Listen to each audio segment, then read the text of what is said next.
Faqad qala Allah subhanahu wa ta'ala fi kitabil karim wa huwa asdaul qailin. A'udzu billahi minasyaitonir rajim. Bismillahirrahmanirrahim.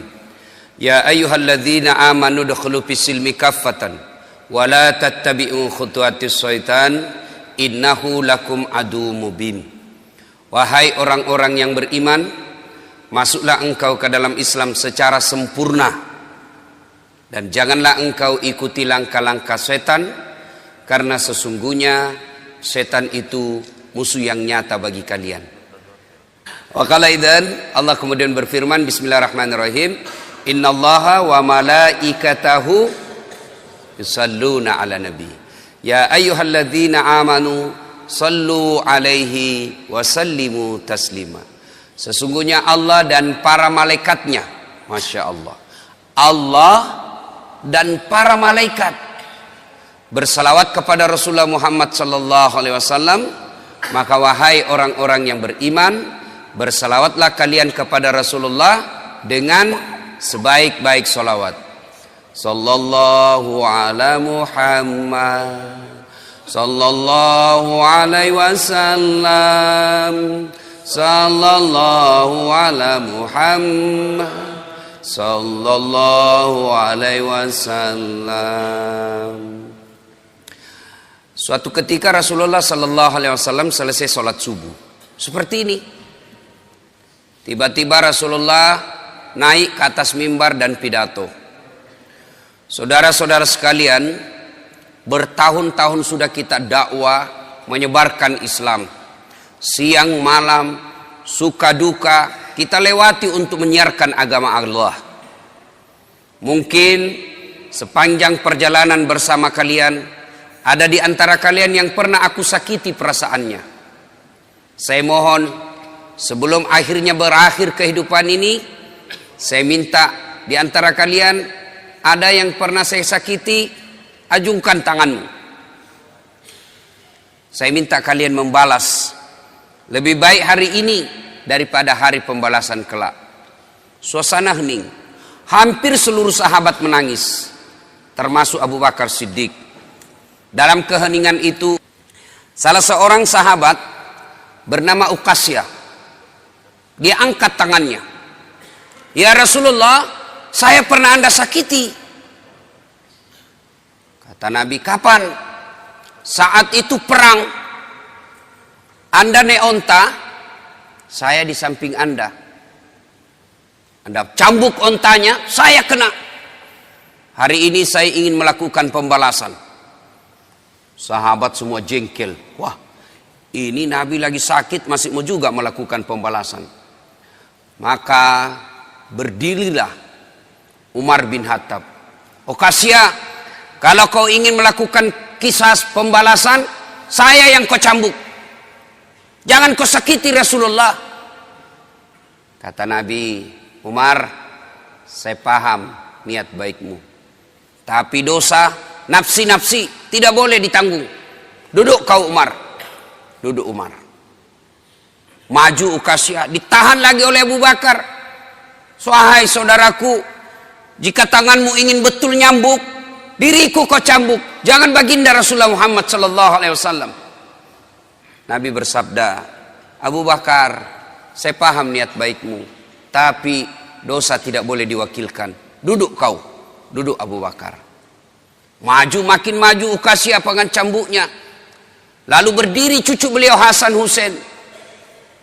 Wahai Uqasyah, jika tanganmu ingin mencambuk keturunan Rasulullah, jika engkau ingin mencambuk darah daging Rasulullah, maka cambuklah kami cucunya. Sama kau mencambuk dan menyakiti Rasulullah. Tolong, jangan kakek kami kau sakiti. Nabi meneteskan air mata dan berkata, cucuku, dosa tidak boleh diwakilkan untuk. Duduk engkau. Duduklah. Hasan Husain semakin mendekat Uqasyah. Dia angkat cambuknya.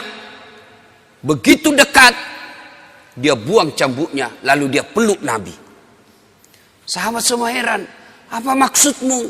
Tadi kau mau mencambuk Nabi, sekarang kau peluk sambil menangis. Dengar jawaban Uqasyah. Dia lalu berkata, ya Rasulullah, maafkan saya tahu sebentar lagi Anda meninggalkan kami. ingin rasanya tubuhku yang hina ini memeluk badan Rasulullah sebelum kita berpisah. Kalaupun kelak nanti kita berpisah, di akhirat tentu kita berbeda tempat. Ya Rasulullah, rindu rasanya kulit saya ini menyentuh Rasulullah. Lalu Rasulullah bersabda, saudara-saudara sekalian, jika engkau ingin melihat sahabatku di akhirat kelak, lihatlah ini karena cintanya kepada Rasulullah Muhammad sallallahu alaihi wasallam. Tepat hari Senin 12 Rabiul Awal tahun ke-11 Hijriah bersamaan dengan hari lahirnya Rasulullah, hari Senin tanggal 12 Rabiul Awal tahun ke-11 Hijriah, Allah perintahkan kepada malaikat Jibril, Jibril, kau turun jemput kekasihku Muhammad, cabut nyawanya, dengan catatan, tanya dulu, jika dia sudah mau, lakukan tugasmu, tapi jika belum mau, tunda tugasmu sampai dia mau. Panggil 3 malaikat menyertaimu, Mikail, Israel, Israfil. Turunlah malaikat. Di langit ke-7 mereka masih berempat, langit ke-6 mereka masih berempat. Sampai di langit pertama malaikat Jibril berkata, wahai malaikat pencabut nyawa, kau sajalah yang turun ke dunia. Saya tidak tega menemanimu dan melihat engkau mencabut rohnya Muhammad sallallahu alaihi wasallam. Lalu malaikat pencabut nyawa berkata, Jibril, kenapa kau tidak turun menyertai kami? Bukankah selama ini engkau yang menyertai Rasulullah? Bukankah selama ini engkau yang menemui Rasulullah? Kami tidak pernah menemui Rasulullah. Turunlah bersama kami. Jibril berkata, maafkan saya tidak betul-betul tidak mampu melihat engkau mencabut rohnya Rasulullah. Turunlah 4 malaikat ini. Lalu malaikat mengetuk pintu Rasulullah, ketuk rumah Rasulullah. Assalamualaikum warahmatullahi wabarakatuh ya Rasulullah. Nabi dalam rumah menjawabnya, waalaikumsalam warahmatullahi wabarakatuh. Fatimah membuka pintu, ternyata tidak ada orang di depan pintu. Rasulullah lalu bersabda, sudah ada di samping saya. Malaikat pencabut nyawa berkata, ya Muhammad, hari ini aku diperintah Allah untuk mencabut ruhmu. Menurutmu bagaimana? Kira-kira kalau Bapak ditanya seperti itu, apa jawaban Bapak? Kalau saya ada saat, hari ini Allah perintah untuk mencabut ruhmu, maka saya akan menjawab, tunggu dulu, istri saya baru 1. Rasulullah menjawabnya, wahai malaikat, 24 nabi dan rasul senior saya, 24 nabi dan rasul pendahulu saya, setelah mereka melaksanakan tugas, mereka pun menghadap kepada Allah. Hari ini saya siap menghadap, tapi saya lihat ini ada keanehan. Apa ya Rasulullah? Mana malaikat Jibril? Kok tidak ada di antara kalian? Mana sahabat saya? Mana Jibril? Malaikat pencabut nyawa berkata, Jibril menunggu di atas langit. Dia tidak datang untuk menyertai kami. Lalu Nabi perintahkan, kau panggil dulu. Ada perkara yang penting yang ingin saya tanyakan kepada Jibril. Setelah itu saya siap menghadap kepada Allah. Naiklah malaikat pencabut nyawa dan berkata kepada Jibril, ya Jibril, engkau dicari sahabatmu, turunlah engkau menyertai kami. Turun malaikat Jibril. Lalu ketemu dengan Nabi. Nabi bertanya kepada Jibril, ya Jibril, kalau hari ini aku harus menghadap kepada Allah, tolong berikan saya berita gembira, tolong perdengarkan saya kalimat yang nikmat di telinga saya. Lalu Jibril bersabda, ya Muhammad, saya dapat berita gembira dari Allah. Seluruh malaikat yang pernah Allah ciptakan antri untuk menyambut rohmu ya Muhammad. Apalagi ya Jibril, ya Muhammad, seluruh nabi 24 haram masuk surga sebelum engkau lebih dulu. Meskipun engkau nabi paling terakhir, tapi Allah memberikan garansi dan jaminan haram seluruh nabi dan rasul masuk ke dalam surga sebelum engkau lebih dulu ya Muhammad. Nabi mengucapkan alhamdulillah. Apalagi ya Jibril, ya Muhammad, jika engkau punya dosa dan kesalahan, Allah telah mengampuni dosa dan kesalahanmu. Nabi bersabda, alhamdulillah. Tapi ya Jibril, itu kan saya, itu diri saya. Ya Jibril, saya tidak cemas soal diri saya Saya tidak ragu soal diri saya. Yang saya cemaskan, umatku ya Jibril. Bagaimana umatku sepeninggal aku kelak? Subhanallah. Nabi tidak mencemaskan anaknya.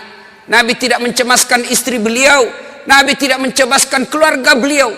Yang beliau cemaskan, umatku ya Jibril. Jibril lalu berkata, baiklah kalau begitu ya Muhammad, nantikan saya. Jibril lalu menghadap kepada Allah. Selang beberapa saat muncul kembali dan berkata, ya Muhammad, aku telah mendapat berita gembira dari Allah. Meskipun engkau sudah tidak di tengah-tengah mereka, meskipun engkau sudah tidak berada di tengah umatmu, selama umatmu berpegang kepada Quran dan Sunnah, mereka akan selamat dunia sampai di akhirat. Mendengar ini Rasulullah lalu tersenyum dan berkata, alhamdulillah, segala puji bagi Allah. Malaikat pencabut nyawa, silahkan laksanakan tugasmu. Jibril mundur, majulah malaikat pencabut nyawa melaksanakan tugas dan berkata, kalau bahasa kita, ya Muhammad, maafkan saya, maafkan saya tidak mampu melakukan ini, tapi ini perintah dari Allah. Lalu Nabi bersabda, laksanakan tugasmu, saya pun siap melakukannya. Mundur malaikat Jibril, majulah malaikat pencabut nyawa melaksanakan tugasnya. Keluar rohnya Rasulullah, perlahan-perlahan meninggalkan telapak kaki Rasulullah. Telapak kaki Rasulullah menggigil, naik ke atas betis Rasulullah, naik ke paha Rasulullah, sampai ke perut. Bercucuran keringat Rasulullah, keluar keringat Rasulullah di wajah Rasulullah. Malaikat Jibril lalu berpaling. Nabi lalu bersabda, wahai malaikat Jibril, kenapa engkau palingkan mukamu? Apakah engkau jijik melihatku? Apakah kau jijik melihat wajah saya? Jibril bersabda, ya Muhammad, ketahuilah demi Allah yang menguasai segala-galanya, tidak aku jijik melihat mukamu ya Muhammad. Aku tidak tega melihat engkau menghadapi sakaratil maut. Aku tidak mampu melihat engkau menghadapi sakaratil maut. Nabi lalu bersabda, ya Jibril, ketahuilah, andai saja Allah tidak cinta kepadaku, andai saja Allah tidak sayang kepadaku, betapa sakitnya sakaratil maut ini. Tapi aku mohon kepada Allah, ya Allah, jangan engkau timpahkan sakitnya sakaratil maut ini kepada umatku. Bebankan seluruh penyakit sakaratil maut ini, bebankan seluruh sakitnya sakaratil maut ini hanya kepada aku. Jangan engkau berikan umatku ya Allah. Begitulah cintanya Rasulullah kepada kita. Perlahan-lahan sampai ke tenggorokan.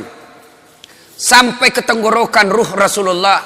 Habis menggigil seluruh badan Rasulullah, ditinggal ruhnya. Lalu di penghujung bibir beliau mengucapkan, pelihara solat kalian, pelihara solat kalian, pelihara solat kalian. Yang kedua Rasulullah berpesan, pelihara wanita di antara kalian, pelihara anak-anak gadis kalian, pelihara istri-istri kalian. Dan yang terakhir beliau ucapkan, tidak satu pun keluarga yang diucapkan. Beliau tidak mengucapkan Khadijah, Khadijah. Beliau tidak mengucapkan Aisyah. Beliau tidak mengucapkan Hasan, Husain. Siapa yang diucapkan? Ummati, ummati, ummati. Berangkat Rasulullah. Hebohlah Mekah. Berduka seluruh Mekah. Abu Bakar menggigil. Sahabat yang lain meneteskan air mata. Satu sahabat yang tidak mau menerima kenyataan, Umar bin Khattab. Ketika disampaikan orang-orang, Rasulullah telah meninggalkan kita, Rasulullah telah menghadap kepada Allah, heboh satu Mekah. Umar bin Khattab marah. Dia cambuk, dia tarik pedangnya dan berkata, siapa yang mengatakan Muhammad wafat, maka aku tebas batang lehernya. Umar tidak bisa. Umar tidak mampu menerima kenyataan Rasulullah berpisah dengannya. Dan Umar mengamuk, siapa yang mengatakan Muhammad mati, saya tebas batang lehermu. Tampil Abu Bakar Siddiq berdiri di depan rumah Rasulullah dan bersabda dan berkata, siapa yang menyembah Muhammad, sesungguhnya Muhammad telah menghadap kepada Tuhannya. Tapi siapa yang menyembah Allah, Allah tidak akan mati, Allah akan abadi selama-lamanya. Mendengar ini lunglai seluruh badan Umar, jatuh sempoyongan, tidak mampu berdiri. Begitu menyadari Rasulullah telah meninggalkannya. Begitulah para sahabat mencintai Rasulullah. Bagaimana cinta kita kepada Rasulullah? Kita lebih cinta kepada mobil daripada cinta kepada Rasulullah. Kita lebih cinta kepada harta daripada cinta kepada Rasulullah. Kalau Rasulullah bukan cuma di dunia beliau cinta kepada kita, sampai di akhirat beliau mencintai kita. Dijelaskan dalam riwayat, ketika hari kebangkitan kelak, hari kiamat telah berlalu, seluruh makhluk binasa. Allah perintahkan kepada malaikat Jibril, ya Jibril, kau bangkitkan seluruh manusia. Kau cari makam Muhammad, kekasihku Muhammad. Kau bangkitkan Muhammad. Lalu malaikat Jibril berdoa kepada Allah, ya Allah berikan saya tanda untuk menemukan makam Rasulullah. Bayangkan habis kiamat, porak-porantah dunia, berantakan dunia, lalu disuruh mencari. Jibril disuruh mencari makam Rasulullah. Dengan izin Allah, makam Rasulullah mengeluarkan asap. Lalu jasad Rasulullah bangkit. Seperti kalau Bapak lihat sirkus, naik jasad Rasulullah terangkat, ya kurang-kurang seperti ini. Naik badan Rasulullah, lalu Rasulullah badannya demi Allah diriwayatkan tidak rusak, tidak dimakan ulat, tidak dihancurkan tanah, seperti badan Rasulullah ketika hidup. Bangkit Rasulullah, seolah baru bangun dari tidurnya. Dia gosok mata Rasulullah. Begitu terbuka mata Rasulullah, seolah bangun dari tidur. Begitu dia buka, nampak ada Jibril di depannya. Lalu Rasulullah berkata kepada Jibril, ya Jibril, hari apa ini? Jibril menjawab, ya Muhammad, inilah hari kebangkitan seperti yang Allah janjikan kepada kalian. Kira-kira saat itu siapa yang dicari Rasulullah? Apakah beliau mencari bapaknya yang tidak pernah dilihat sama sekali? Apakah beliau mencari ibunya yang hanya 2 tahun 4 hari bersamanya? Apakah beliau mencari cucu kesayangan beliau Hasan Husain? Tidak. Tidak satu pun keluarga beliau yang dia cari. Pada saat itu Rasulullah bersabda, ya Jibril, kalau ini hari kebangkitan, aina ummati? Mana umatku? Mana umatku Jibril? Kita yang dicarinya. Begitu cintanya Rasulullah kepada kita. Rasanya tidak ada satupun pemimpin di dunia ini yang mencintai umatnya seperti cintanya Rasulullah Sallallahu Alaihi Wasallam kepada kita. Mari kita lihat cinta kita kepada Nabi. Salawat aja kita malas. Sallallahu ala Muhammad, sallallahu alaihi wasallam, sallallahu ala Muhammad, sallallahu alaihi wasallam. Ya Nabi, salam alaik. Ya Rasul, salam alaik. Ya Habib, salam alaik. Ibu bapak, saudara-saudara sekalian yang saya hormati, bagaimana wujud kecintaan kita kepada Rasulullah? Apabila kita cinta kepada Rasulullah, pelihara anak-anak kita. Apa hubungannya Ustaz? Cinta kepada Rasul dengan cinta kepada anak?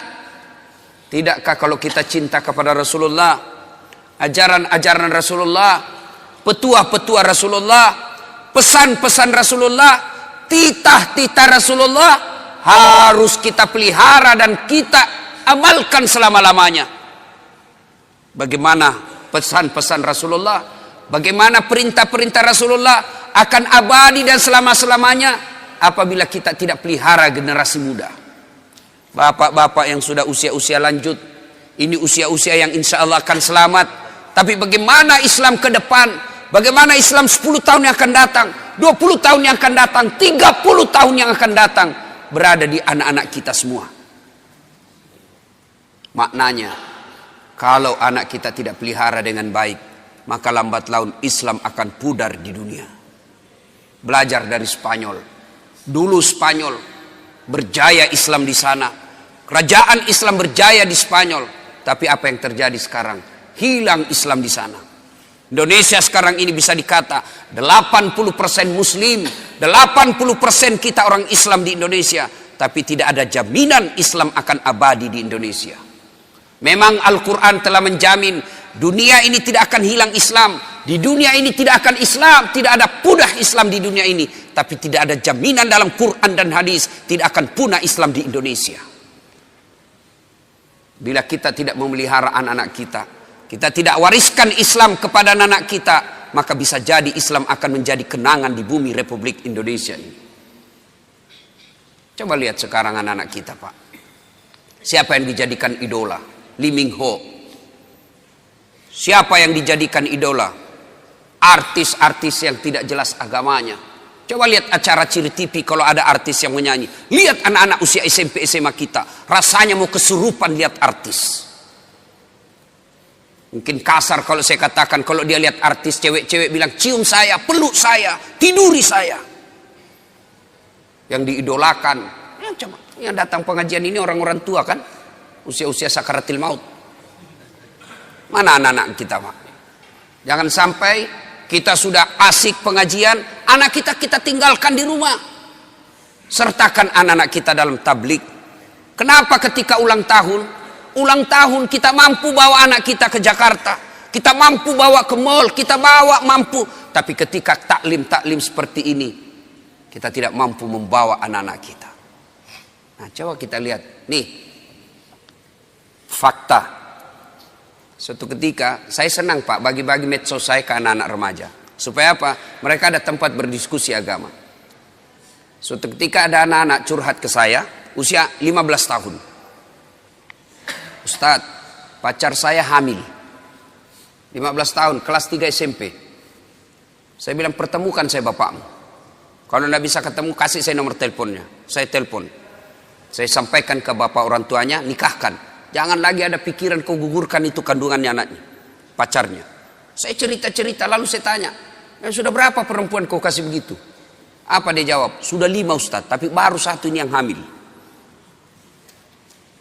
Kelas 3 SMP. Saya tanya, bagaimana caranya? Tidak mungkin kau bisa masuk hotel. Kamu kan kelihatan muka anak-anak.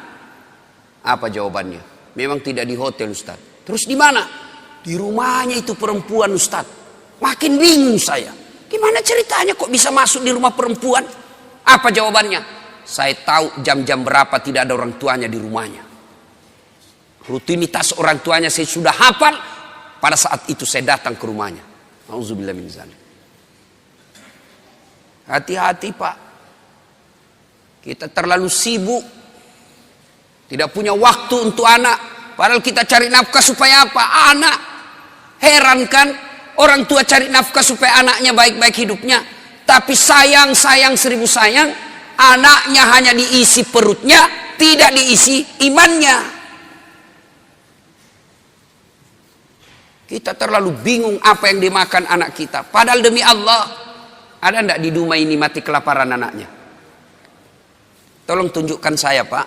Ada di rumah sini yang mati kelaparan anaknya? Ada? Ada, Pak. Bohong Bapak kalau katakan ada. Tapi yang mati gara-gara narkoba bisa jadi ada. Mati gara-gara ngelem. Lem pox dia campur lem tikus. Jangan kau campur lem Korea, tidak bisa terbuka mulutmu itu. Ayo. Mati gara-gara balapan. Mati gara-gara narkoba. Itu banyak, Pak, yang begitu. Maknanya, jangan cemas soal perutnya anak. Yang kita cemaskan agamanya. Perut apa? Terlalu bingung. Cicak aja dijamin rezekinya oleh Allah. Cicak. Bapak tahu cicak? Tahu cicak? Apa dia makan cicak? Hah? Nyamuk. Masuk akal enggak? Di mana ketemunya? Enggak punya ke terminal. Satu di dinding, satu terbang. Di mana ketemunya? Kalau kita pesawat bisa ketemu, di mana kita ketemu di terminal? Ini nyamuk enggak punya terminal. Di mana ketemunya? Tapi Allah yang ngatur rezekinya cicak. Sehingga lagu kita dulu kan, cicak-cicak di dinding, diam-diam merayap. Datang Pak. Cicak yang datang, nyamuk yang datang. Datang seekor nyamuk. Lagu tidak mengatakan cicak lompat ke nyamuk. Wah, enggak, setengah mati cicak, kasihan. Itu lagu-lagu dulu, Pak, memang bagus. Hati-hati, Pak. Apa yang rusak anak-anak kita sekarang? Ada yang tahu jawabannya? Kira-kira apa yang rusak anak kita sekarang? Nih, handphone, smartphone. SMP, SD dikasih handphone begini, rusak anak bapak. Metode mendidik orang tua sekarang mulai hilang jauh dari nafas Islam. Orang tua kita dulu tidak ada sekolah, tidak ada gaji bulanan, tidak ada rumah dinas, tidak ada kendaraan dinas. tapi anaknya bisa dia didik menjadi orang-orang hebat. Coba lihat orang-orang tua dulu, cara mendidik anaknya. Coba lihat, saya ingat, saya kecil, satu tempat tidur 4 kami di atas, sampai SMA.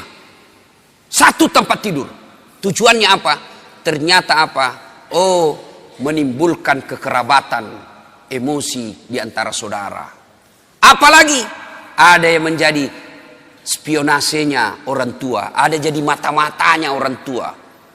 Mak, pacaran kakakku. Kenapa kau tahu? Saya dapat suratnya di kamar. Kenapa? Ada yang jadi mata-mata. Dulu kita mau pergi main, saya paling sering itu ditolak sama teman-teman. Karena kalau saya main, mak, saya mau pergi main. Apa kata mamaku? Iya, kau pergi, tapi bawa adikmu. Orang Bugis bilang matarana. Nggak tahu saya bahasa Dumai sini apa. Kalau kita pergi main, syaratnya boleh, tapi bawa adik, urus adik. Pergilah. Saya biasa ditolak sama teman. Dia bilang, nggak usah kau kasih masuk dasat. Adiknya cerewet. Lagi main, nangis lagi adiknya. Apa tujuannya, Pak? Menjalin persaudaraan dan tanggung jawab sejak kecil. Kita minta duit, tidak langsung dikasih itu. Pak, saya membayar besok. Apa kata bapak kita? Sudah, kau bersihkan dulu itu nak, toilet. Pak, saya membayar besok. Kau isi bak mandi dulu. Itu dulu, orang tua dulu. Sekarang bagaimana, Pak? Katanya modern. Satu anak, satu kamar. Di kamarnya ada TV. Di kamarnya ada kulkas. Akhirnya apa? Pulang sekolah langsung masuk kamar. Kapan dia keluar? Mau makan. Sudah itu masuk lagi kamarnya. Tidak pernah bertemu saudaranya. Jangan heran, begitu bapaknya meninggal, hanya perkara warisan mereka berpengadilan dan tidak punya rasa malu. Coba lihat anak-anak kita sekarang, Pak. Masya Allah. Bapak kalau anak-anak mau pergi sekolah cium tangan enggak? Bapak kalau anaknya mau pergi sekolah cium tangan? Cium tangan? Enggak percaya saya, Pak. Itu cium tangan, kalau saya jabat tangan sama ibu saya begini cara saya. Cium dulu telapaknya. Atasnya dulu saya cium sekali, baru telapaknya 2 kali. Itu namanya cium tangan. Anak-anak sekarang dia kasih gitu tangannya, Pak. Enggak, di sliding, Pak.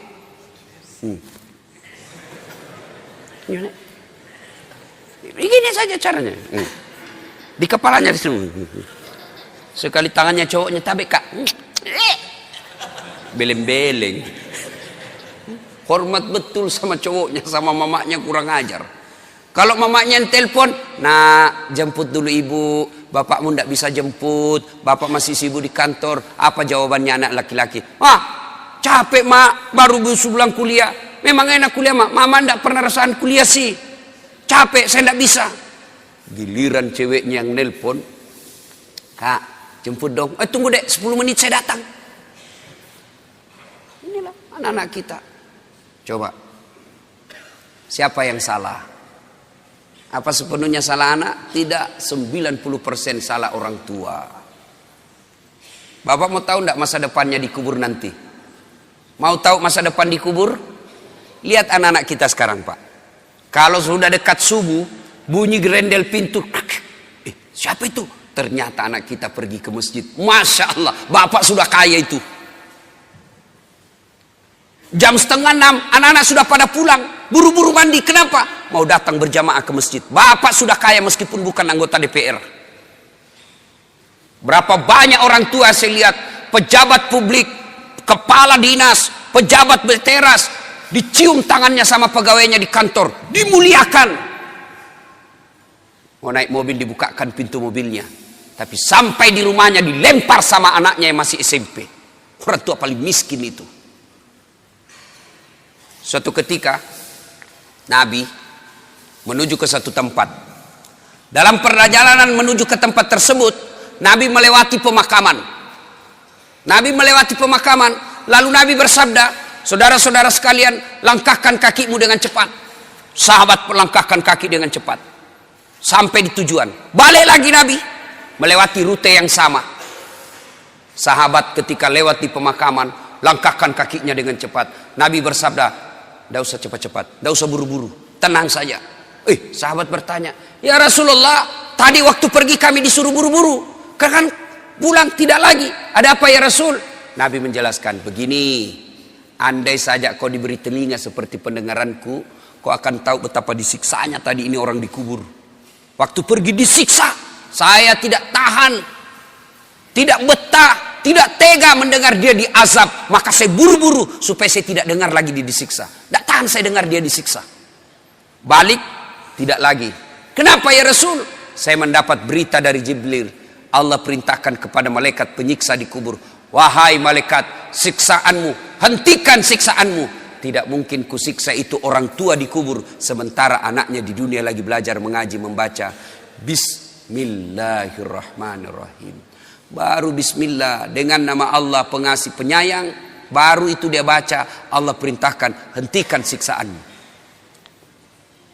Maka bapak-bapak, kekayaan kita sesungguhnya yang bisa membantu kita dikubur bukan rumah, bukan mobil, bukan tabungan, bukan kebun sawit, tapi yang bisa menolong bapak ketika sudah di alam kubur adalah anak. Ibu-ibu, saya tanya ibu, ibu, kalau ibu meninggal kira-kira siapa yang doakan ibu?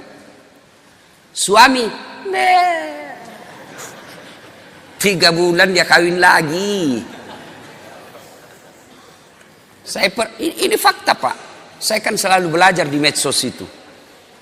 Ada kawan saya naik haji, meninggal istrinya, nangis betul, nelpon saya nangis terus, sampai bengkak matanya. Saya bilang, hebat betul ini bapak, sayang betul sama istrinya. Dan apa dia kata? Ustadz, sepeninggal istri saya, rasanya terbang separuh jiwaku. Kayak lagu. Beberapa saat kemudian saya jogging di Karebosi, ketemu saya masa itu bapak. Saya lihat, ada cewek ditemani, lebih muda, cantik, putih, tidak pakai jilbab. Saya tanya, Pak Haji, siapa itu? Dia bilang, yang baru Ustaz. Dalam hatiku, dia lupa bengkak matanya. Lalu siapa yang bisa mendoakan dan akan mengingat kita? Tidak usah contoh lah, orang lain, saya nih Pak. Doakan saudara, jarang Pak. Nanti dia minta, dia doakan saya, baiklah, itu kalau saya ingat. Tapi yang selalu saya doakan di sujud akhir setiap sholat saya, ibu bapak saya. Jadi yang bisa menyelamatkan, nolong kita ketika dikubur, anak. Jadi kalau ibu terlalu sibuk anaknya, kursus aritmatika, kursus sampoa, kursus bahasa Jepang, tidak diajari agama, miskinlah ibu nanti di akhirat. Memang kalau anak kita nanti kan ini orang tua terlalu bangga ngajari anaknya bahasa Inggris. Hebat anak saya Ustaz. Baru 1 tahun sudah pintar bahasa Inggris. Yang kelas 2 pintar bahasa Jepang. Yang kelas 1-nya lagi nih SMP, dia sudah pandai bahasa Korea. Memangnya nanti kalau dia berdoa pakai bahasa Korea? Oh my God. Please help me my mother. Enggak lah, tetap pakai bahasa Indonesia. Maka ibu bapak saudara-saudara sekalian, nah bagaimana cara didik anak? Bapak boleh baca psikologi pendidikan, silahkan baca riset-riset majalah, silahkan. Tapi sesat dan menyesatkan ketika bapak meninggalkan Quran dalam mendidik anak. Dalam Al-Quran ada seorang manusia yang diabadikan namanya. Nah siapa? Adik-adik nih, siapa yang jawab saya kasih. Yang adik-adik bukan bapak-bapak, adik-adik. Siapa yang diabadikan namanya dalam Quran karena hebat dalam mendidik anaknya? Dia bukan nabi, bukan rasul, tapi diabadikan namanya menjadi nama surah. Siapa? Siapa namanya? Ayo, saya kasih hadiah. Sini. Berdiri sini. Saya kasih hadiah. Sebelum dijawab pertanyaan itu ada passwordnya. Passwordnya adalah siapa namanya neneknya Ustadz Dasad.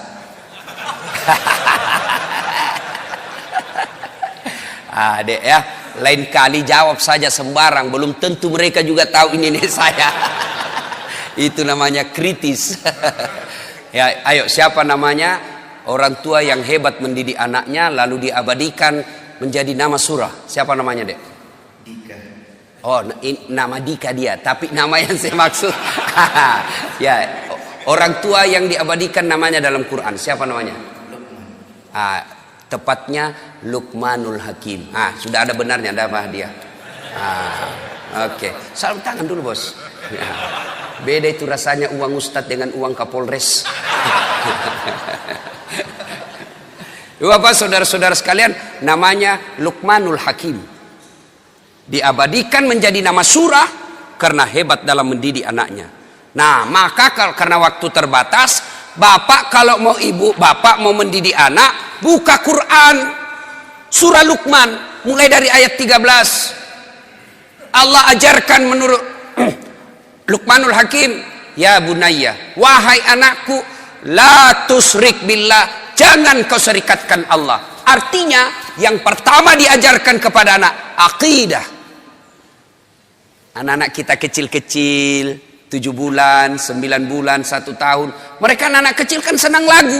Maka perkenalkan lagu-lagu Islam. Perkenalkan akidah, tauhid melalui lagu. Ada waktu saya kecil kan lagunya begini. Topi saya bundar, bundar topi saya. Kalau ibu-ibu dulu kalau dia didik anaknya, lagunya dia perkenalkan sejarah Nabi melalui apa? Lagu.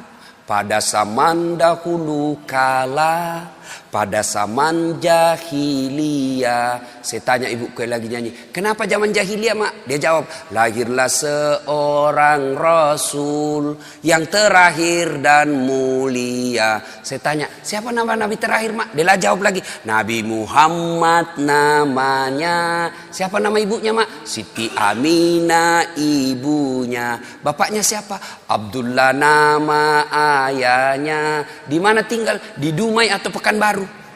Madinah tempat tinggalnya. Terus selanjutnya mak, dia lanjut lagi lagunya. Setelah dewasa diangkat menjadi Rasul. Siapa yang angkat? Ketua RT atau Pak Desa? Oleh Allah yang kuasa. Allah itu siapa mak? Pencipta alam semesta. Akidah masuk. Itu lagu dulu. Kalau datang suaminya, dia hibur. Marah suaminya, dia nyanyi juga ibu-ibu dulu. Nyanyi tapi sopan lagunya. Marah-marah suaminya, pak. Nyanyilah dia. Insaflah wahai manusia, bila dirimu bernoda. Marah lagi suaminya, dia goyang kepalanya. Joget juga tapi kepalanya aja goyang dengan tangan jari-jarinya. Dialah pengasih dan penyayang kepada semua insan. Itu lagu-lagu zaman dulu. Ibu-ibu tidak ada majelis taklimnya tuh, tidak ada baju seragamnya. Dulu. Sekarang ibu-ibu apa lagunya? Yo ayo, yo ayo, yo ayo. Ayo apa? Ayo poligami.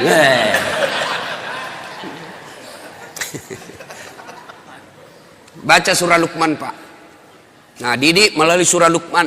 Yang kedua diajarkan dalam surah Luqman, ajari anakmu berjalan di muka bumi ini jangan rasa sombong. Itu diajari dari kecil. Kita bersaudara bisa jadi satu rahim, satu jalan keluar, tapi rezeki berbeda. Akhirnya anak pun kita berbeda. Bapak kaya, saudaranya bapak yang tua juga kaya, yang bungsu miskin. Mereka bersepupu sekali anak-anak kita, mereka berbeda status ekonomi. Jangan biasakan anak kita sombong di depan sepupunya. Kan banyak ini pak, bapaknya yang kaya, anaknya kurang ajar.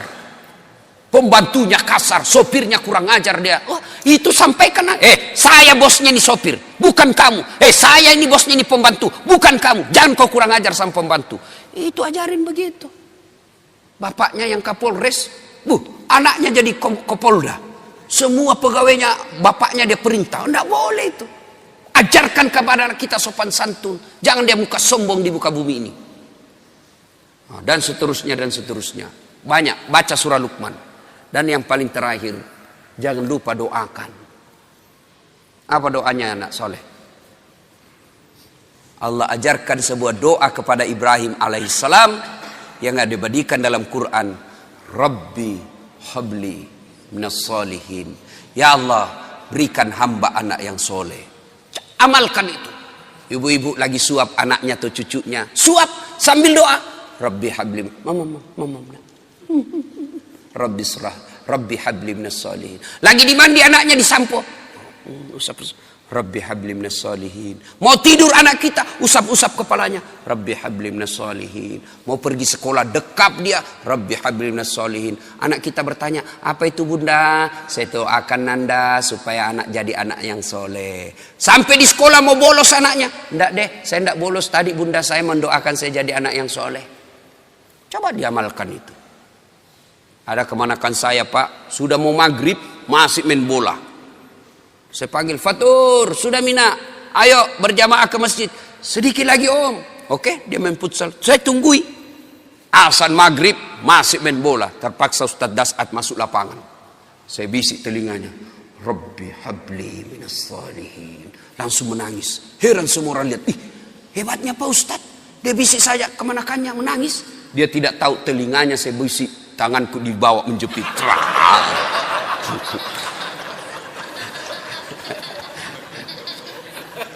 Artinya kalau anak salah kasih hukuman. Anak melanggar jangan tidak dihukum. Supaya dia sadar bahwa kalau kau melanggar pasti ada sanksi dan hukuman buat kamu. Tapi jangan lupa hidayah dan petunjuk datang dari Allah Subhanahu wa taala. Ibu bapak saudara-saudara sekalian, inilah tausiah kita pada taklim kita kali ini. Mudah-mudahan ada manfaat. Terima kasih kepada Bapak Andi Abdul Latif yang telah memfasilitasi sehingga saya bisa sampai di tempat ini. 2 hari saya berada di tempat ini, subhanallah, alhamdulillah. Senang sekali bisa bersilaturahmi dan itulah nikmatnya persaudaraan dalam Islam. InsyaAllah selanjutnya nanti balik ke Jakarta lalu ke Timika. Lanjut lagi ke Timika, dari Timika ke Bombana, dari Bombana ke Pontianak, dari Pontianak ke Bima, dan seterusnya. Tanggal 21 saya ulang tahun. Saya pikir saya istirahat di situ, ternyata ada lagi sepupu teman minta, Ustadz minta lah, ya sudahlah tambah acara. Lanjut lagi, saya pikir tanggal 25 hari Natal saya libur, ternyata ada lagi maulid. Tak apa-apa, mereka melaksanakan Natal, kita juga melaksanakan maulid. Jadi ibu bapak saudara-saudara sekalian, mohon doa supaya kita tetap istiqamah dalam dakwah. Sebelum saya akhiri, saya mau cerita. Cerita terakhir. Ada orang imam penghafal Quran, anak-anak santri, ya anak remaja dikirim ke pesantren, hafal Quran. Pulang Ramadan, satu kampung mau mendengar hafalannya. Nah, kata Pak Imam, kaulah jadi imam. Kami mau dengar hafalanmu. Jadilah imam. Dia baca surah yang panjang, yang hanya dia yang menghafalnya. Al-Fatihah lancar. Begitu dia baca surah itu, yang panjang itu yang hanya dia ngapal, tiba-tiba ada cicak jatuh. Cicak jatuh, kena telinganya, kaget. Begitu dia kaget, stres. Orang stres hilang hafalan Pak. Dia lupa apa sambungannya ini. Dia ingat-ingat, tak bisa dia ingat. Dia lupa betul. Dia tunggu dari bantuan dari belakang, tidak ada yang bisa bantu. Masjid hening. Hening masjid. Tiba-tiba ini imam berteriak, tolong bantu di belakang. Dia bilang di belakang, saya juga tidak tahu.